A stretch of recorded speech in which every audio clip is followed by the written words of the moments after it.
YouTube, what up though? It's your boy Craig and we're back with another video. And today we're talking about Red Dead Redemption, coming out this month on October 26th. Red Dead Redemption may arguably be the most anticipated game of 2018. In a year with God of War, Spider-Man, Forza Horizon, a new Super Smash Bros, and tons of Battle Royale games, this one may be the most anticipated, but why? What makes it so hyped up? What makes it so beloved? Let's find out. 1. Pedigree. Rockstar has been at the top of the game for years. They've basically been like the Jay-Z and Beyonce of game developers. They never show up to award shows, they never do any promo, but they get a ton of love and they break a ton of records.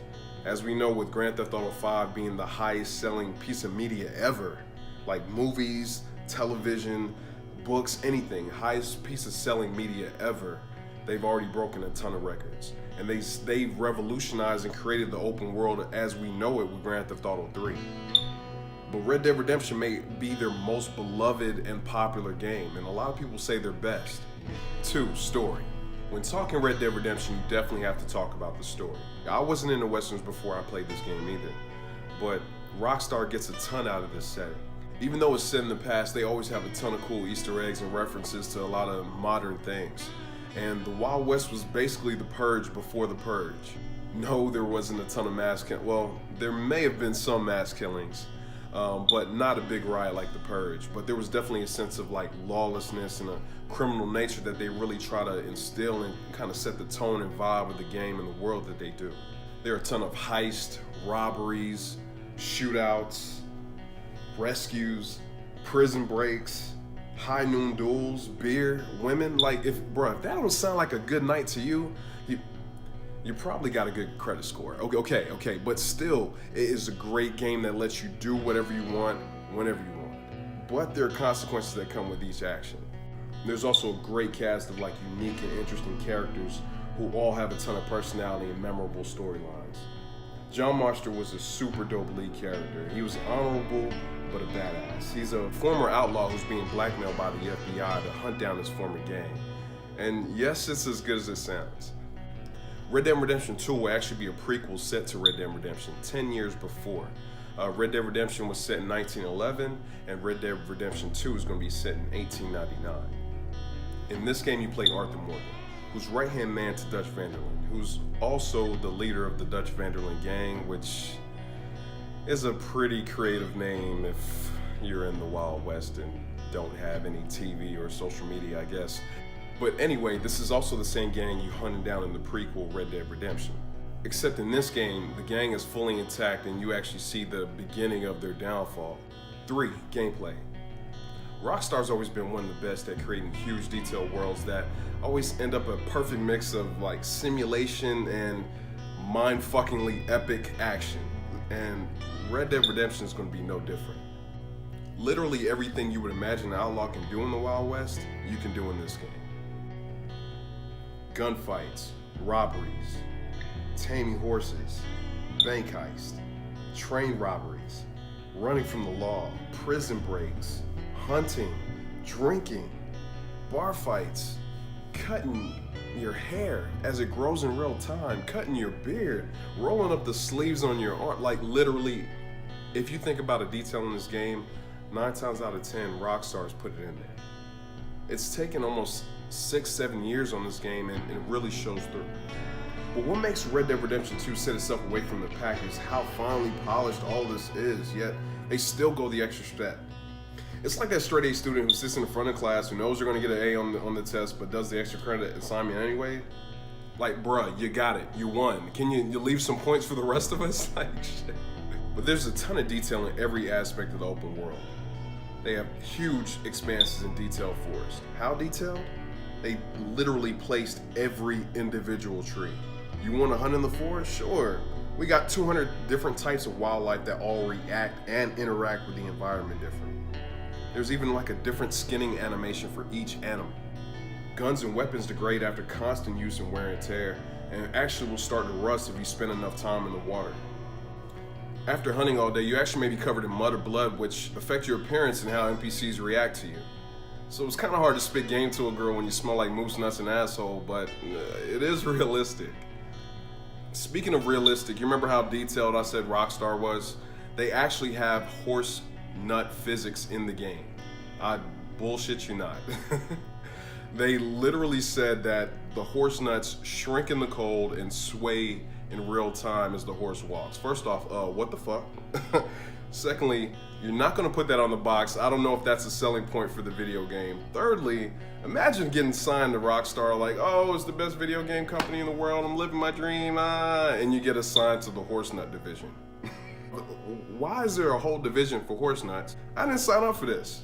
Most games let something as small as buying weapons or buying clothes just be restricted to like a menu, but in Red Dead Redemption 2, you can actually walk into the store, buy clothes off the rack, buy guns off the shelf, pick up the gun and look at the detail on the gun, get different modifications on the gun. If you want to look through the whole inventory, they have a gun catalog that you actually go through and read. If you're hungry while you're there, they may have some cheese on the counter. You can pick up the cheese and eat the cheese, but if you just got back from hunting mooses, like we were, is it moose? Meese? What's the plural for moose? Mices? Mooses? Whatever. Mooses. If you're out there hunting, if you're out there hunting wildlife, all 200 brands of them, and you come back and you got blood and dirt under your fingers as you're eating the cheese, you can actually see the blood and dirt and the moose nuts, whatever you got under there, under your fingernails. Just detail like that shows they always go above and beyond. But Arthur can inspect almost every item like this, and there are a ton of customization items to find.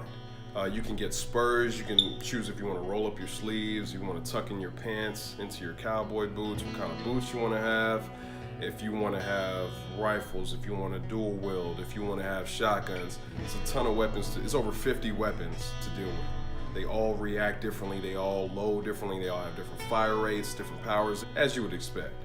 But that choice in customization isn't just physical, and it carries over to Arthur as a person as well. There's an ongoing honor system crafted by all your decisions throughout the game, and unlike the last game that followed John trying to repent and do the right thing, in this game you're playing Arthur while the gang is at its peak, and you can be as ruthless or as good as you want to be, and the world responds back in turn. Rockstar is trying to remove as many things that make this feel like a video game and less like a total experience. They're taking every step to make you feel like you're actually living in this world, and nothing I've seen up to this point denies that. And your guns aren't the only way to interact with the environment. Call out to a passing rider. That's a nice horse. Talk yourself into trouble with a local tough guy. Clear out. Or out of trouble with a town sheriff. Or intimidate a witness into silence, and more. Keep your mouth shut. You're dead, friend. You don't want to involve yourself with this. Confrontations can be escalated or diffused. Take it easy. Do what you want. I don't care. You can form friendships. God, you did it. Or make enemies as you choose. You killed my cousin, you sick son of a bitch!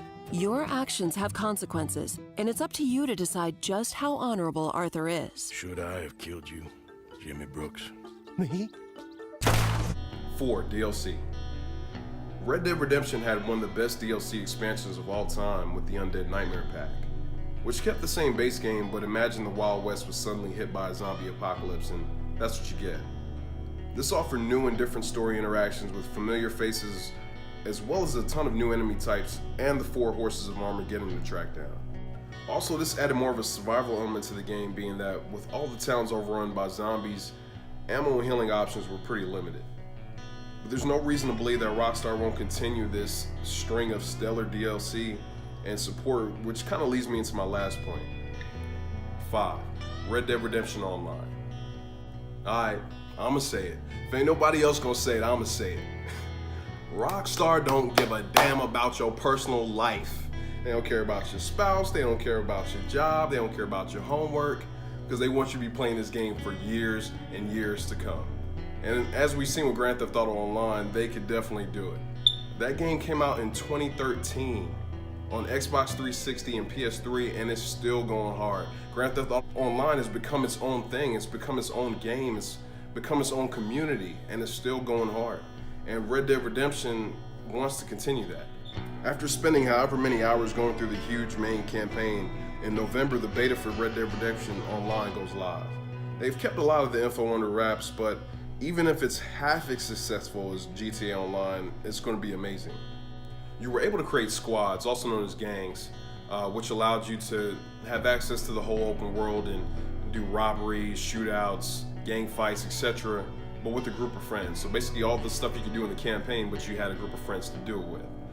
And that was kind of mind-blowing at that time. But now with, larger player counts, better processing speed, better graphics, and stronger hardware, I'm sure it's going to be a way better experience than it was 5 years ago. And after having so much time with GTA Online, they've really ironed out a lot of the kinks. I'm sure it's going to be a great experience. But those are 5 reasons why I think Red Dead Redemption 2 is going to live up to the hype and why it might be worth the purchase. But stay tuned for more content. Hop in the comments, let me know if you guys have any questions or any things that you want to see. Tune into my Twitch channel. I'm definitely going to be streaming the hell out of this game. And like and subscribe. I'm out. Peace.